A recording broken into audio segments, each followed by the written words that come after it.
So ಇದ place ನಾನು ನಿಮ್ಗೆ ಕರ್ಕೊಂಡ್ ಬರ್ತೀನಿ ಅಂತ ಹೇಳಿದ್ದೆ. ನೋಡ್ರಿ ಇದ್ರ ಸ್ಪೆಷಾಲಿಟಿ ನೋಡ್ರಿ ಹೆಂಗೈತೆ ಅಂತ. 360 ಡಿಗ್ರಿ ವೈಟ್ ಕಲರ್ ಕಾಣಿಸ್ತೈತಿ.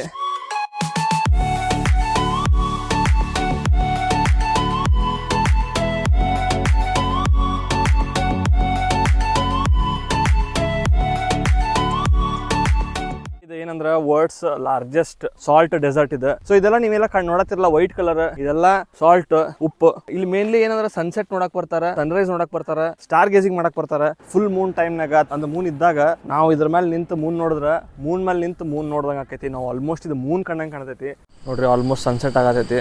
ಸನ್ಸೆಟ್ ಇಷ್ಟು ಚಂದ ಕಾಣ್ತೈತಿ ಅಂದ್ರೆ ಇಲ್ಲಿ. ಸೊ ರಾತ್ರಿ ಸ್ಟಾರ್ ಗೇಜಿಂಗ್ ಮಾಡಕಂತ ಮತ್ತು ರೋಡ್ ಟು ಹೆವನ್ ಬಂದವಿ. ನಾವು ಮ್ಯಾಕ್ಸಿಮಮ್ ಟ್ರೈ ಮಾಡಿದ್ವಿ ಸ್ಟಾರ್ಸ್ನೆಲ್ಲ ಕ್ಯಾಪ್ಚರ್ ಮಾಡಕ, ಬಟ್ ಮೂನ್ ಇರೋದ್ರಿಂದ ಅಷ್ಟೊಂದು ಚಲೋ ಕಾಣ್ಲಿಲ್ಲ. ನೀವೇನಾರ ಈ ಪ್ಲೇಸಿಗೆ ಹೋಗಕ್ ಪ್ಲಾನ್ ಮಾಡಿದ್ರಂದ್ರ ಚಂದ್ರ ಇಲ್ದೇ ಇರೋ ಟೈಮ್ನಾಗ ಹೋಗಕ್ ಪ್ಲಾನ್ ಮಾಡ್ರಿ. ಯಾಕಂದ್ರ ರಾತ್ರಿ ಸ್ಟಾರ್ಸ್ ಮತ್ತೆ ಮಿಲ್ಕಿ ವೇ ಭಾಳ ಅಂದ್ರೆ ಭಾಳ ಅನಾಹುತ ಕಾಣಿಸ್ತೈತಿ.